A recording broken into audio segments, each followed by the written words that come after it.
इस मूवी की शुरुआत एक पावन संध्या बेला में होती है। आकाश में बादल गरज रहे हैं, वातावरण में गहरी शांति है और एक आध्यात्मिक ऊर्जा व्याप्त है। वहाँ एक तपस्वी ध्यान में लीन है, जो कि महर्षि कश्यप हैं और पूरी तरह से ईश्वर में डूबे हुए हैं। लेकिन तेज बारिश होने लगती है और उसी क्षण उनकी पत्नी दिति वहाँ आती है। वातावरण की गर्मी, वर्षा की बूंदें और स्त्री मन की चंचलता, ये सब मिलकर दिति के भीतर काम वासना को जागृत कर देती है। वह अपने पति के पास जाती है और कहती है, स्वामी, मुझे आपसे संबंध की तीव्र इच्छा हो रही है। मेरा मन इस काम अग्नि से जल रहा है, मुझे मत रोकिए। लेकिन महर्षि कश्यप अपने नेत्र खोलकर बड़े शांत भाव से कहते हैं, देवी, यह समय उचित नहीं है। यह रात्रि का वह समय है जब भूत प्रेत, पिशाच और राक्षस वायुमंडल में अपने प्रभु शिव के साथ विचरण करते हैं। यह समय अशुभ है। परंतु दिति नहीं मानती है, वह अपनी जिद पर अड़ी रहती है। महर्षि कश्यप दुखी होते हैं। अंततः वे दिति की बात मान लेते हैं। लेकिन जैसे ही मिलन संपन्न होता है, ऋषि गंभीर स्वर में कहते हैं, तुमने शास्त्रों का उल्लंघन किया है। मैंने मना किया था, फिर भी तुमने नहीं मानी। इसलिए अब तुम्हारे कोख में दो भयंकर राक्षसों ने प्रवेश किया है। वे ऐसे असुर होंगे जो आज तक किसी युग में नहीं जन्मे। उनके आतंक से तीनों लोक कांप उठेंगे। उनका उद्देश्य होगा देवताओं का विनाश और उनके शत्रु होंगे भगवान विष्णु। जब उनका अत्याचार चरम पर होगा तो स्वयं भगवान विष्णु उनका अंत करेंगे। दिति यह सुनकर कांप जाती है। उसे पश्चाताप होता है, लेकिन अब समय हाथ से निकल चुका था। समय बीतता है और दिति के कोख से दो पुत्र जन्म लेते हैं, हिरण्याक्ष और हिरण्यकश्यप। दोनों बाल्यकाल से ही अद्भुत, शक्तिशाली और अत्यंत क्रूर रहते हैं। उन्हें आचार्य शुक्राचार्य द्वारा शिक्षा दी जाती है। अस्त्र शस्त्र, मायाजाल, तंत्र विद्या, युद्ध कौशल और राक्षसी नीतियां सब सिखाई जाती है। उनका जीवन का लक्ष्य होता है भगवान विष्णु से शत्रुता और उनके भक्तों पर अत्याचार। दोनों भाई भगवान विष्णु से सीधी टक्कर लेने के लिए पृथ्वी को गर्भोदक महासागर में छिपाने का निर्णय लेता है कि यदि पृथ्वी को छिपा दिया जाए तो भगवान विष्णु प्रकट होंगे और तब वह उनका वध कर सकेगा।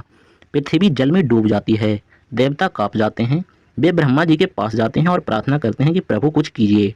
तभी ब्रह्मा जी के नाक से एक छींक के द्वारा बड़ा अवतार प्रकट होते हैं। भगवान विष्णु सूअर के रूप में बड़े विशाल शरीर धारण करके गर्जना करते हुए सागर में उतरते हैं। हिरण्याक्ष से भयंकर युद्ध करते हैं और यह युद्ध वर्षों तक चलता है।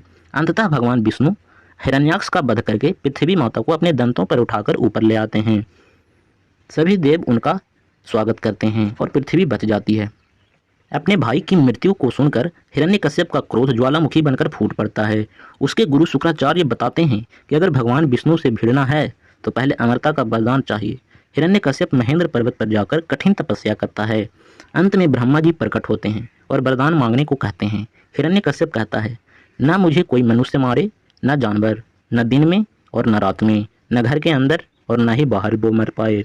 शस्त्र से न मारे, न ही अस्त्र से। ब्रह्मा जी चिंतित होते हैं, लेकिन फिर भी वरदान दे देते हैं। इधर जब हिरण्यकश्यप तपस्या कर रहा होता है, उधर उसकी पत्नी कयाधु गर्भवती होती है। इंद्र सोचता है कि यह बालक भी हिरण्यकश्यप की तरह बहुत ही क्रूर होगा और इसीलिए वह कयाधु को जबरन उठा लेता है और स्वर्ग ले जाने लगता है। लेकिन रास्ते में नारद मुनि मिलते हैं और इंद्र को वह पाप करने से रोक लेते हैं। वे कयाधु को अपने आश्रम में ले जाते हैं और उन्हें नारद मुनि के आश्रम में भगवान विष्णु की महिमा सुनने को मिलती है। प्रहलाद का जन्म होता है और प्रहलाद भी गर्भ में ही भगवान विष्णु की कथाओं को सुनते हैं। जब प्रहलाद का जन्म होता है तो वो एक दिव्य आत्मा थे जो केवल प्रेम, सेवा, भक्ति और करुणा में रमे रहते थे। हिरण्यकश्यप एक दिन अपने पुत्र प्रहलाद को गोद में बैठाकर एक अच्छे राजा के बारे में पूछता है। लेकिन जब उसे इस बात का पता चलता है कि उसका बेटा विष्णु भक्त है तो वह चौंक जाता है। हिरण्यकश्यप प्रहलाद के गुरुओं संड और अमर्क को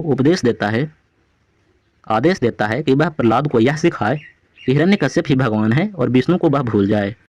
अगली बार जब हिरण्यकश्यप प्रहलाद से गुरु द्वारा दी गई शिक्षा को दोहराने को कहता है तो प्रहलाद बताते हैं कि मेरे गुरुओं ने भगवान विष्णु को सबसे बड़ा शत्रु बताया है, लेकिन मैं इन बातों को नहीं मानता और मैं अब भी केवल भगवान विष्णु का ही भक्त हूँ।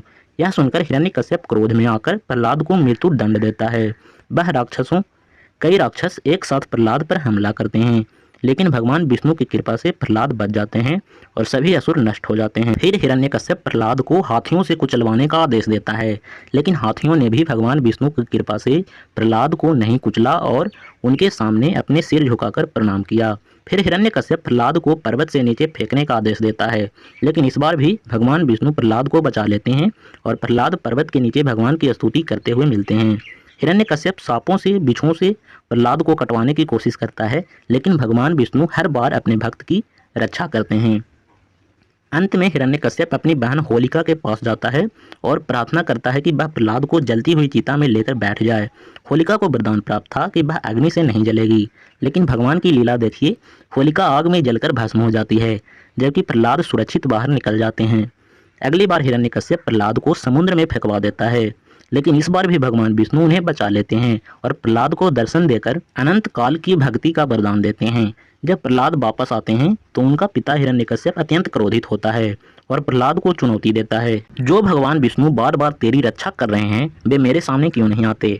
आज यदि वे मेरे सामने नहीं आए तो मैं स्वयं तुझे मार डालूंगा। प्रहलाद शांत भाव से उत्तर देता है कि भगवान विष्णु इस संसार के कण कण में हैं, और इस बात पर उपहास करते हुए हिरण्यकश्यप पास के खंभे की ओर इशारा करता है, क्या तेरा विष्णु इस खंभे में भी है? और फिर वह क्रोधित होकर खंभे पर प्रहार करता है। तभी भगवान खंभे से गरजते हुए प्रकट होते हैं, नरसिंह रूप में, जो कि ना पूर्व मानव थे ना ही पूर्ण पशु थे। भगवान नरसिंह और हिरण्यकश्यप के बीच भयंकर युद्ध होता है और अंत में वे हिरण्यकश्यप को संध्या समय के घर के दरवाजे पर अपनी जांघों पर बैठाकर अपने नाखूनों से चीर देते हैं। ना कोई अस्त्र, ना कोई शस्त्र, ना दिन और ना ही रात, ना ही अंदर और ना ही बाहर, ना ही कोई नियम टूटा, लेकिन अधर्म का अंत हो गया। वध के बाद भी नरसिंह भगवान का क्रोध शांत नहीं होता, वे संपूर्ण विनाश करने लगते हैं। सभी देवता डर जाते हैं। देवराज इंद्र, माता लक्ष्मी और ब्रह्मा जी भी भगवान के सामने जाने से डरते हैं। तभी भक्त प्रहलाद हाथ जोड़कर भगवान से शांति की प्रार्थना करते हैं। वे भक्त को देखकर भगवान शांत हो जाते हैं। वे प्रहलाद को गोद में बिठाकर प्रेम से सहलाते हैं। फिर सभी देवता प्रभु की स्तुति करते हैं। यह कथा केवल असुरों के अंत की नहीं